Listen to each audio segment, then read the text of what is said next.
Gangsta Records, baby. Ifidza chekuklan pari pamimhanzi ichi chinomhanya ban vasingachikete chowasiya pama1 ayo Sean P. You don't be jealous, I ride them. BBC Records. kasi yakaendako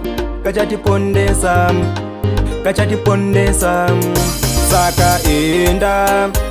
uchandifunga nerimwe remazuva ndati enda bebe uchandifunga nerimwe remazuva saka enda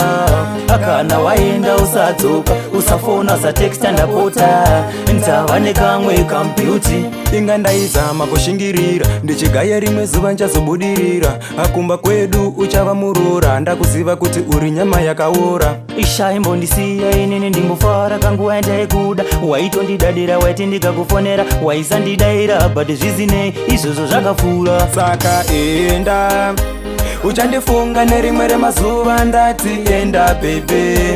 uchandifunga nerimwe remazuva saka enda kana waenda usadzoka usafona usateksta ndapota ndava nekamwe kambyuti bebi andishusha everyday kundiradza padhene ndisina joy ndaigara nchizibvunza kuti chinai dzimwe nguva ndaizotonyaradzwa namai waindishungurudza ndakuda kurara ndacho ndakuda kurara ndakageza kurara inini nemufaro saka enda uchandifunga nerimwe remazuva ndati enda bebe uchandifunga nerimwe remazuva saka enda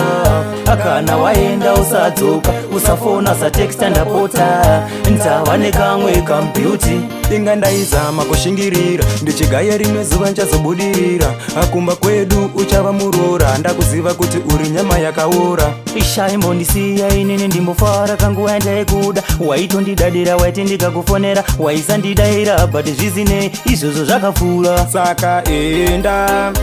uchandifunga nerimwe remazuva ndati enda bebe uchandifunga nerimwe remazuva saka enda kana waenda usadzoka usafona usateksta ndapota ndava nekamwe kambyuti waindishungurudza beta urove pasi waindishungurudza waindipedza simba.